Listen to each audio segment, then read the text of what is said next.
Fala Vasco, como é que vocês estão? Micael Silva aqui, sejam bem-vindos a mais um vídeo. E no vídeo de hoje eu quero trazer uma reflexão acerca de um corte de um vídeo que eu acabei de assistir e que linka justamente a mensagem desse vídeo com esse livro aqui, ó, Cartas de um Diabo ao Seu Aprendiz, de C.S. Lewis. E esse corte eu quero descrever ele aqui para que vocês possam meditar comigo nessa reflexão e tirar uma lição disso. E o corte é o seguinte: tava um pai e um filho em um jardim.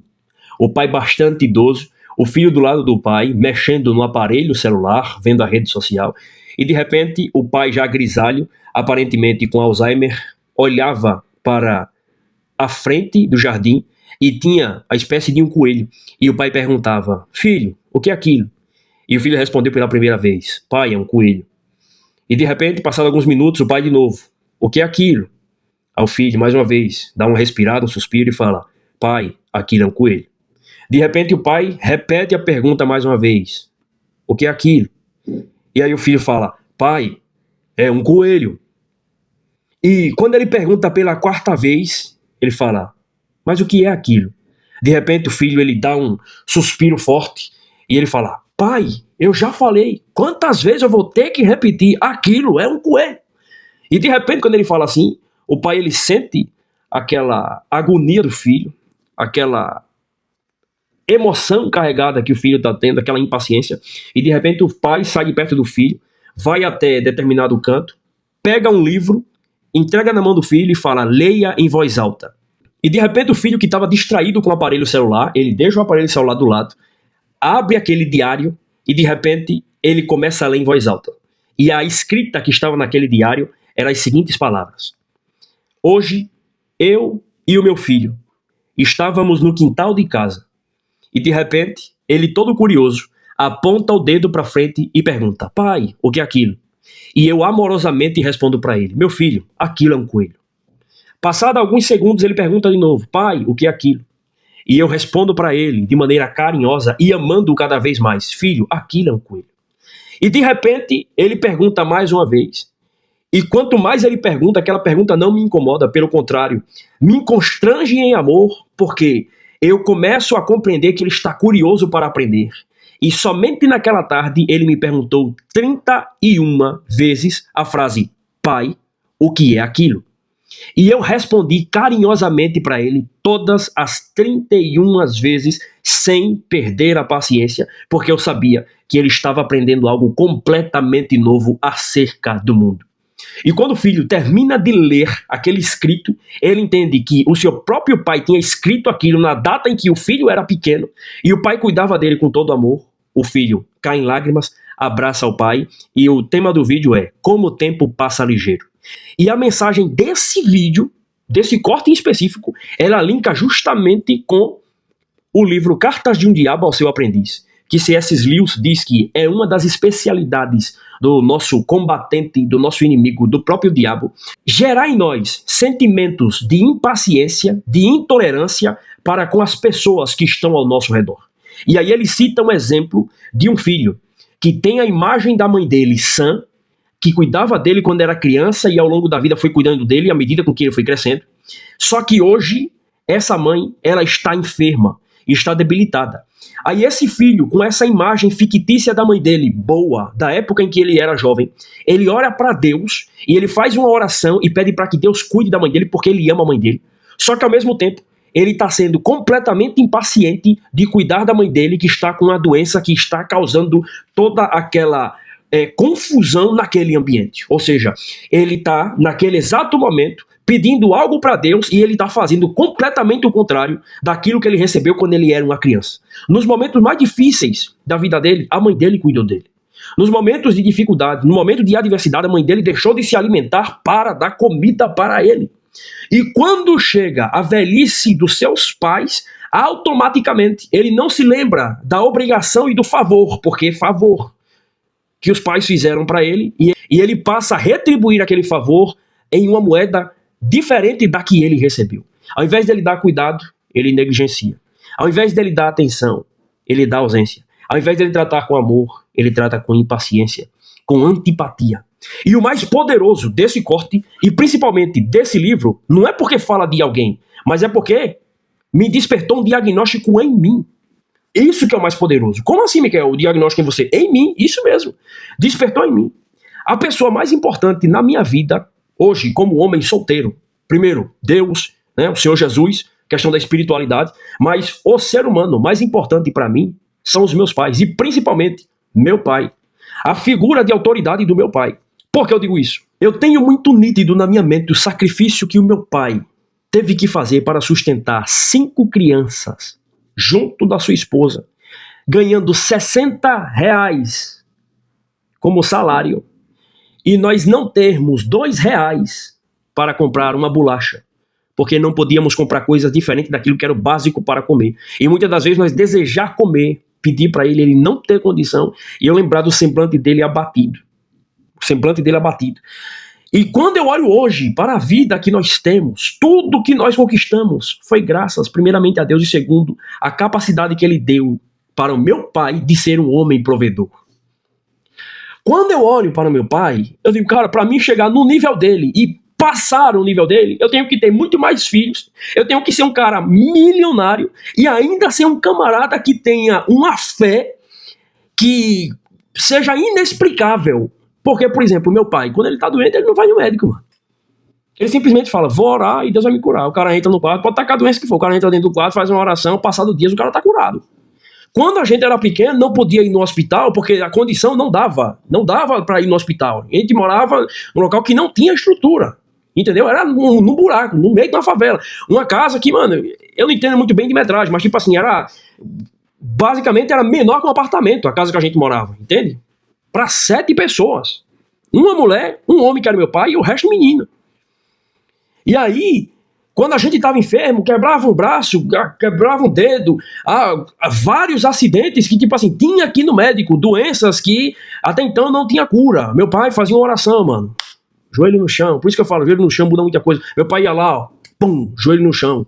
Fazia uma oração e, mano, quando levantava, nós estava curado. E eu falo pra você, doença que às vezes você encontra na internet, a galera fica, caramba, mentira. Não tem porque mentir, irmão. Entendeu? A experiência de milagre pentecostal é comum de você ver isso aí. Mas porque a necessidade, não tinha pra onde levar. Entendeu? O cara ia lá, ó, fazia uma oração e o negócio funcionava. Jesus operava. O cara era curado, entendeu? Então, tipo assim, coisas que você conta assim, o cara fala, rapaz, esse cara tá mentindo. É loucura, entendeu? Mas, tipo, o que acontecia? Esse homem, o único que trabalhava dentro de casa, ele deu sangue para poder sustentar nós. E aí, quando eu começo a olhar para a vida dele, o resultado que a gente tem hoje, tudo que eu tenho hoje, eu devo a ele. As amizades que eu tenho, eu devo a ele. Porque, inclusive, quando eu for casar, provavelmente, direto ou indiretamente, foi por conta dos contatos dele. Por quê?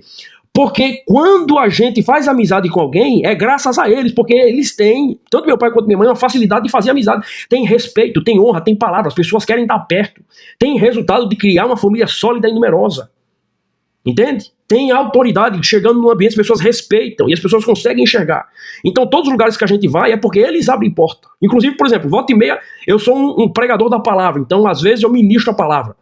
Os lugares que me cedem a oportunidade de ministrar a palavra, de fazer uma pregação, até mesmo de passar uma mensagem para alguém, é porque ele chegou lá primeiro, ele desbravou aquele campo e alguém me dá uma oportunidade por conta dele.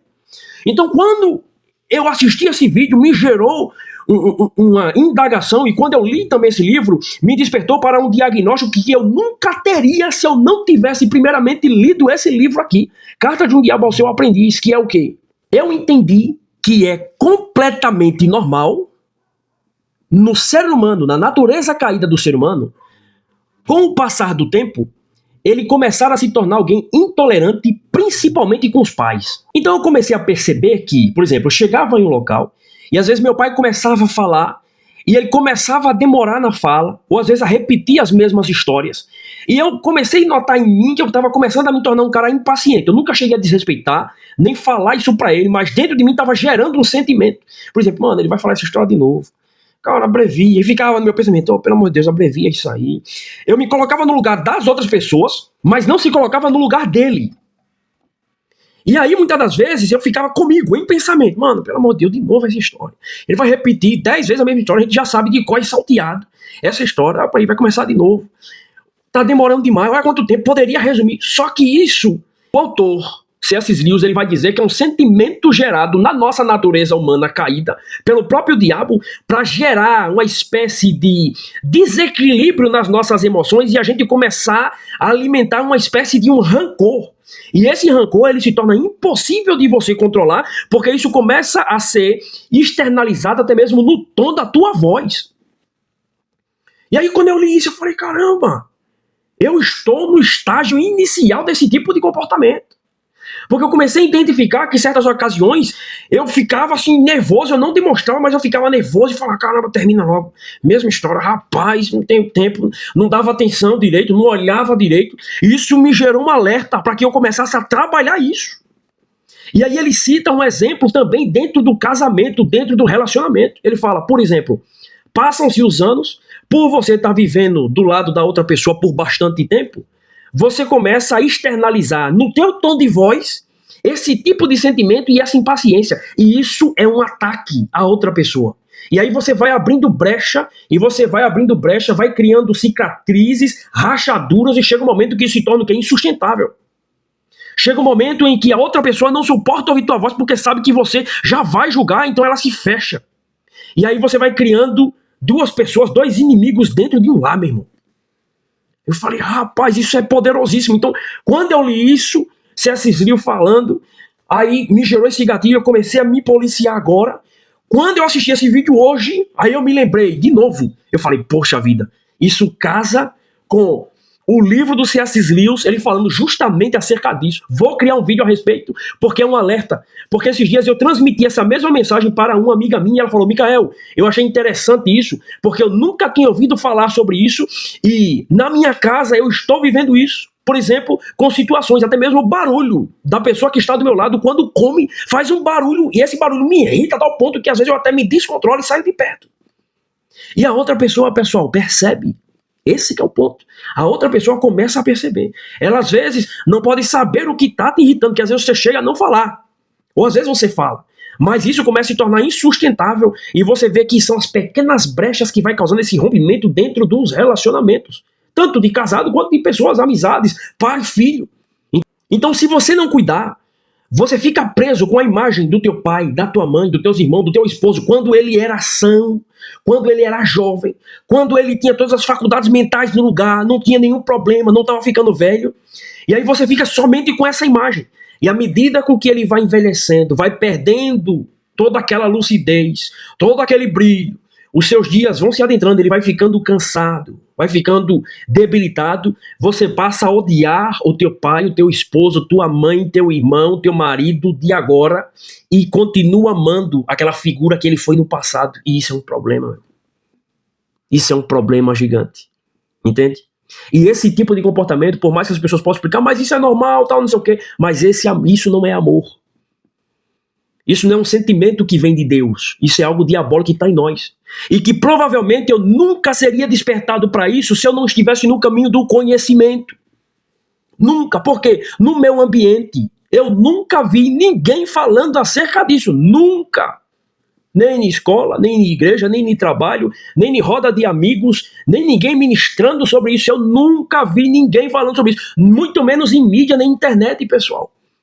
E aqui entra o poder da leitura de bons livros, porque dentro dos livros está contido sabedorias milenares que podem transformar a nossa vida, o que na internet não dá tempo. Não dá tempo de você colocar um livro inteiro dentro da internet e as pessoas quererem escutar e absorverem com a mesma profundidade que você desligar do mundo inteiro e começar a ler uma página de um livro, que ler é uma atividade extremamente complexa de decodificação. Você está entendendo? O poder da leitura transforma a nossa forma de enxergar o mundo.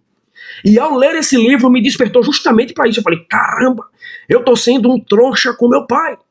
Sendo que para mim chegar no nível dele, eu estou há anos-luz atrás. Porque os resultados que ele tem como homem de valor, de honra, provedor, um homem de Deus, é praticamente inalcançável para mim, nessa faixa etária de idade. Ok? Eu posso ter algumas habilidades a qual ele não tem, mas os resultados deles falam por ele. Mano, um cara servente de pedreiro na época, cuidar de 6 pessoas, ganhando 60 conto, filho. É só Deus, mano. E aqui entra outra lição. Um cara com fome de vencer, um cara trabalhador, honesto, ele não deixa a família padecer. Entendeu? Agora ele tá de boa, tá suave. Ele tá de boa, tá suave. Hoje mesmo tá dando uma viajada, tá trabalhando, tá ganhando uma grana bacana, tá suave. Entendeu? Mas o cara passou perrengue. E de certa forma, hoje eu consigo me lembrar de alguns episódios, de alguns flashes de memória de quando eu era pequeno, que a gente pedia alguma coisa e ele não tinha condição.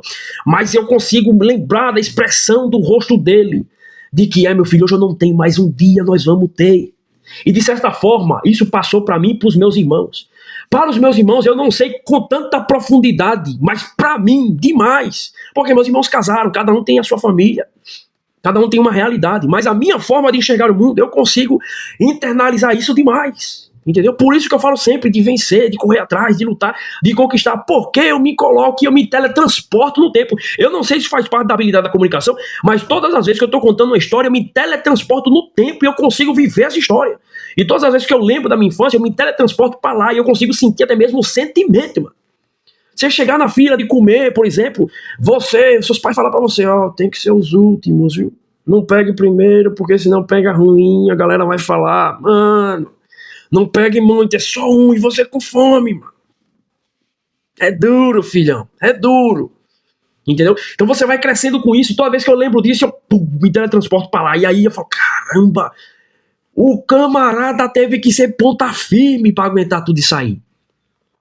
Então, quem sou eu na fila do pão hoje para me tornar um cara intolerante com aquele que doou literalmente a vida e tudo que ele tinha para que eu estivesse vivo?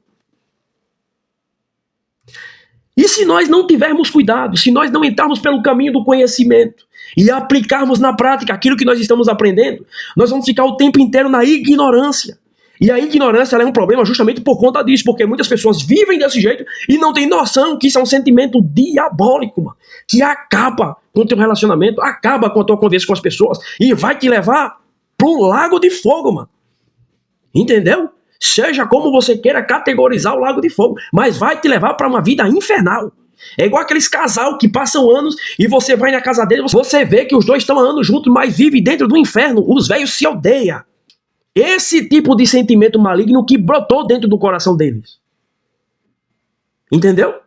Esse tipo. E aí nunca teve ninguém para poder passar esse diagnóstico. Olha, aí tem um problema gigante. Olha, aí tem isso, tem aquilo outro. E aí eu, conversando com uma colega minha, de repente fui conversar com a outra e ela falou, caramba, eu também tenho esse tipo de sentimento. Eu falei, pois é, todos nós temos esse tipo de sentimento. Só que o problema é que ninguém nunca falou para nós que isso é um sentimento diabólico, autodestrutivo. E aí linka com pessoa que não perdoa, pessoa rancorosa, pessoa negativa, pessoa que reclama de tudo. Começa um monte de coisa a juntar na nossa vida. Aí começa a surgir o quê? Doença, filho. Problemas de saúde. Problemas de saúde. Há um desalinhamento completo. Um desalinhamento completo na tua estrutura corporal. Entendeu? Isso não é papo de coach não, irmão. É reflexão profunda na prática. E aí eu também lembrei do vídeo do Poderosíssimo Ninja, a qual ele fala, mano, e linka com esse assunto. Ele fala, mano, toda vez que eu vou ver meus pais, eu me preparo pra mim não ser um trouxa. Eu falei, como assim? Ele mano, um trouxa, como assim? Um intolerante. O cara, lá vem ele com a mesma história 10 vezes. Mano, o cara tirou daqui, ó, essa reflexão, ó. Entendeu? Mesma história, repetindo, mesma coisa, mesma piada. Pois é. Só que pro teu pai, aquele sentimento marcou. Pro teu esposo, pra tua esposa, aquele sentimento marcou. Pro teu avô, pra tua avó, aquele sentimento marcou, velho. E aí, tipo, ele conta aquilo sentindo a mesma emoção daquele momento. E ele muitas vezes não se dá conta que ele já te contou aquilo 10 vezes. Entendeu? E isso fere a nossa natureza de ouvintes, porque a gente fica estressado. A gente fica, mano, de novo, velho. Caramba, mas de novo. Poxa, o cara. Entendeu? Só que quando você ganha consciência, você ganha o poder de lutar contra isso.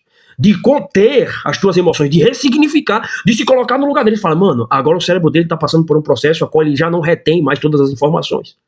Pra ele, ele acha que é novo, mas ele tá repetindo isso aí 10 vezes. Pode ser um início de Alzheimer. E aqui entra outro ponto. Quando você tem uma vida de leitura, uma vida de cuidar da tua saúde mental, praticar, ler é musculação para o cérebro, pessoal. Quando você começa a ler, você combate o Alzheimer. Entendeu? Você combate o Alzheimer. Você começa a exercitar o teu cérebro. Então você não fica um cara o teu cérebro ele vai perdendo, digamos assim, a capacidade, mas por você ter colocado tanto peso, tanta carga nele, feito tanta flexão através da leitura, expandido ele de uma forma tão grande, que quando ele começa a dar uma atrofiada, se é que ele atrofia, né, mas quando ele vai perdendo toda aquela retenção ali, quando ele chega em um momento, ele não consegue retroceder para um momento em que você não sabia de todas aquelas informações. Então, ou seja, o cara continua muito inteligente, muito lúcido, porque ele exercitou o cérebro dele. É a mesma coisa no fisiculturista quando fica velho. O cara que a vida inteira malhou, quando ele fica velho, mesmo assim, ele ainda continua com os músculos ali. Com o shape ainda, não pode estar estralando, mas ainda continua com a carcaça. E à medida com que ele faz força, aqueles músculos ainda saltam, ou seja, memória muscular. Entendeu? Então o conhecimento, ele liberta. E esse livro... Eu fiz série desse livro aqui no canal, mostrei vários assuntos, falei desse assunto, mas agora eu trouxe com outra abordagem, com outra reflexão mais poderosa, porque eu acredito que a mensagem desse vídeo vai chegar em quem está precisando escutar isso aqui. E vai transformar muitas mentes que assistiram esse vídeo. Eu acredito piamente, mano. É uma reflexão todos os dias para mudar a mente de quem nos escuta. E principalmente, não só das outras pessoas, mas a minha também, porque um dia eu vou reassistir esse vídeo e eu vou me lembrar das palavras que eu estou falando aqui e serei impactado novamente. Entende?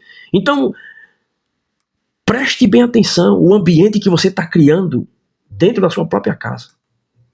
Cuidado com o tom de voz que você fala com as outras pessoas. E principalmente com teu esposo, com a tua esposa, com os teus filhos. Tom de ironia é pior que machadada, pessoal. Tom de deboche. Um tom de acusação. Um tom de impaciência, de intolerância. Cara, isso é destrutivo, acaba com a natureza do ser humano. Chega um momento que ela fala, eu não quero mais nem compartilhar nada da minha vida com essa mulher, com esse homem. Porque vai vir uma acusação, vai vir uma contra-resposta, vai vir uma negativa, vai acabar com as minhas esperanças. E a única coisa que diz quando nós morremos, pessoal, é quando nosso cérebro ele para de funcionar. Você pode estar em cima da cama, mas se o teu cérebro continua funcionando, você está vivo. Agora, uma vez que teu cérebro morre, já era. Morte cerebral. Pum, acabou.